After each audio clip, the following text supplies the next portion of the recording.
Hello good morning guys. हमने पिछली कक्षा में पढ़ रखा है कि रसायन सूत्र कैसे बनते हैं।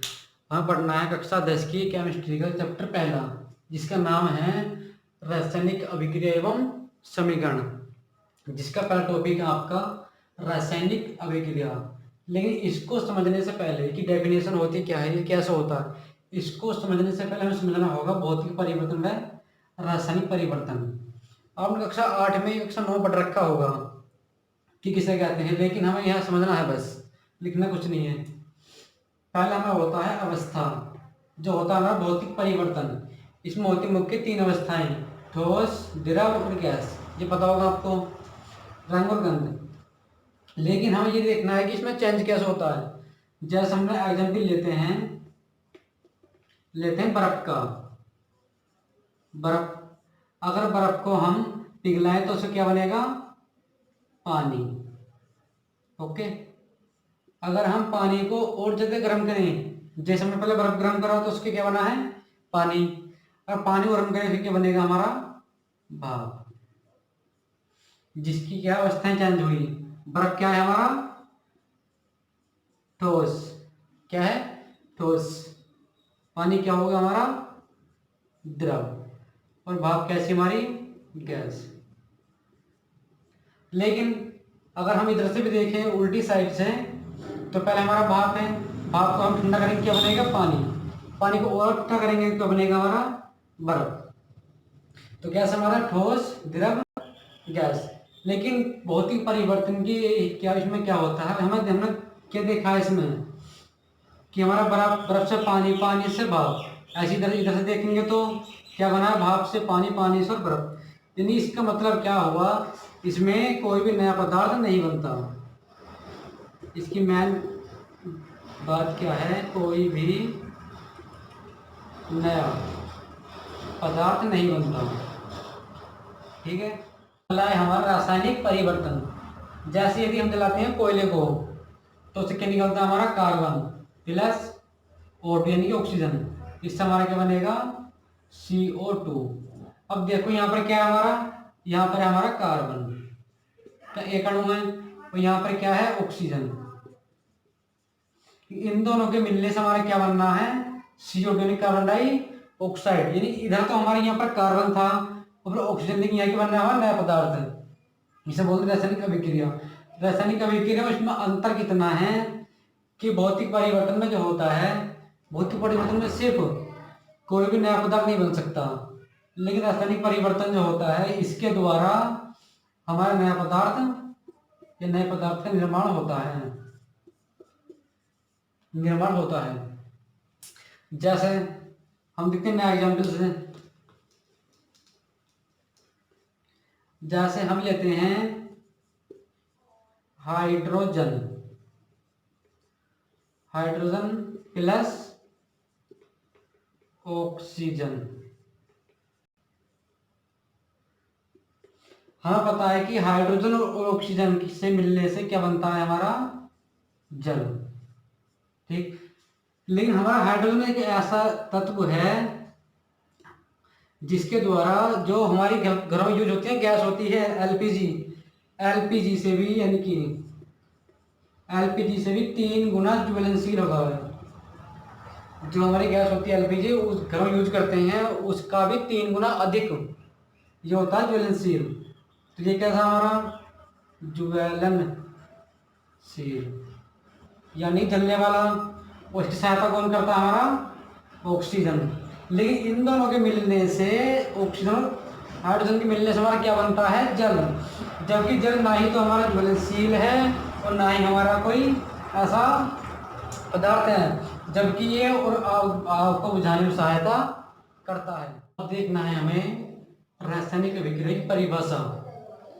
वे प्रक्रियाएं, यानी कि रासायनिक अभिक्रियाएं वे प्रक्रियाएं हैं जिनमें नए गुणधर्मों के साथ, जिनमें नए गुणधर्मों के साथ नए पदार्थ बनते हैं।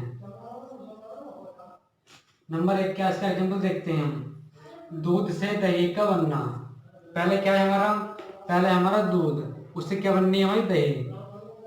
तो इसका अर्थ क्या है रासायनिक अभिक्रिया का, कि हमारा पहला पदार्थ होता है कुछ और, उसके बाद उसमें बनता है नया पदार्थ। जो यहाँ हमारा पहला क्या था, दूध, फिर क्या बना हमारा दही। जैसे नंबर 2 है आपका भोजन का पकना, यह हो सकता है भोजन का पाचन। पहले भोजन कैसा था हमारा, कच्चा होता है, और फिर कैसा हो गया, उसको पकाया तो उसका चेंज हो गया। नंबर 3 बात हो सकता है हमारा मैग्नीशियम रिबन को वायु में जलाने पर, मैग्नीशियम रिबन को वायु में जलाने पर मैग्नीशियम ऑक्साइड का निर्माण होता है। इसका नंबर 4 देख सकते हैं हम, जैसे लोहे पर जंग का लगना, लोहे पर जंग का लगना, ये भी कैसा है, रासायनिक अभिक्रिया का एग्जाम्पल है। आपका रासायनिक अभिक्रिया के लक्षण, यानी कि रासायनिक अभिक्रिया कौन कौन से होते हैं।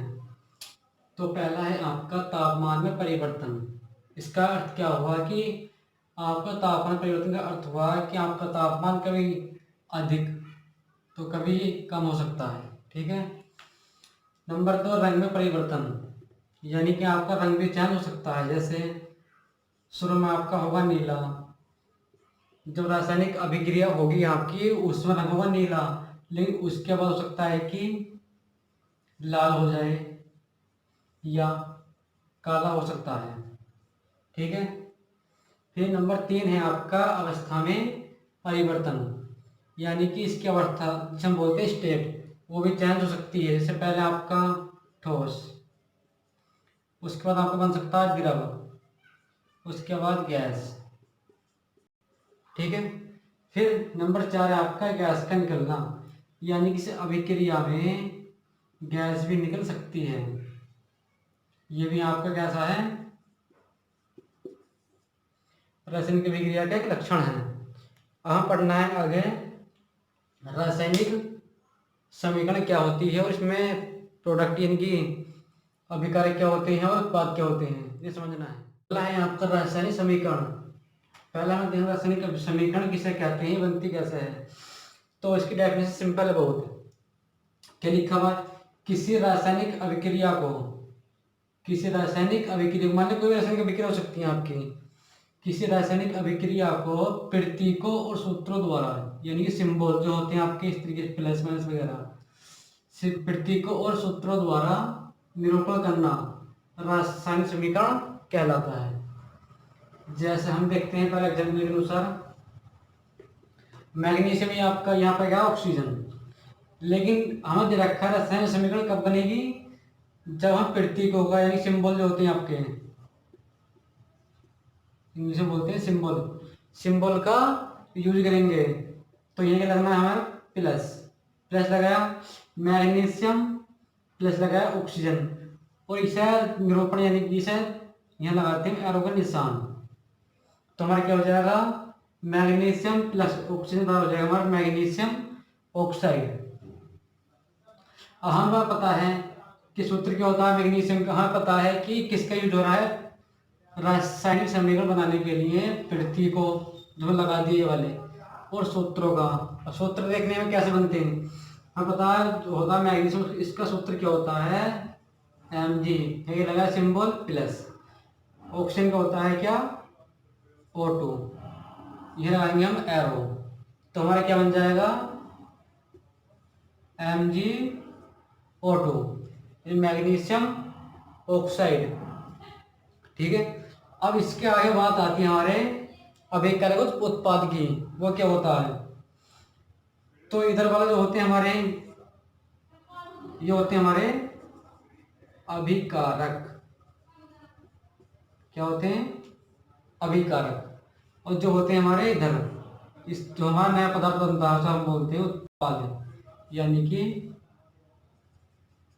प्रोडक्ट, इसे बोलते हैं प्रोडक्ट, से बोलते हैं रिएक्टेंट। और हमसे को पूछे कि अभिकारक किसे कहते हैं, तो हमें क्या लिखना है कि जो रासायनिक अभिक्रिया में, ये भी जो पदार्थ रासायनिक अभिक्रिया में, ये कैसे हैं रासायनिक अभिक्रिया, जो पदार्थ रासायनिक अभिक्रिया में भाग लेते हैं या हिस्सा लेते हैं, उस हम क्या बोलते हैं अभिकारक, यानी कि जो भाग लेते हैं उसे हम बोलते हैं अभिकारक। तथा उत्पाद क्या, ये रासायनिक अभिक्रिया में जो नया पदार्थ बनता है, जो नया पदार्थ बनता है उसे हम बोलते हैं क्या, उत्पादित प्रोडक्ट। ठीक है, यानी कि हमें देखना क्या है, ये हमारा है LH, यानी कि हमारा RHS और LHS। जो हमारा होता है राइट हैंड साइड उसे हम बोलते हैं क्या, अभिकारक। जो होता है हमारा यानी कि लेफ्ट हैंड साइड से हम बोलते हैं क्या, प्रोडक्ट यानी कि उत्पाद। हमें इतना याद रखना है, अपने हाथ की तरफ देखना है कि अभिकारक कौन सा है, उत्पाद कौन सा है। ठीक है, थैंक यू गाइस, बाकी कल पढ़ते हैं, आज के लिए इतना ही, धन्यवाद।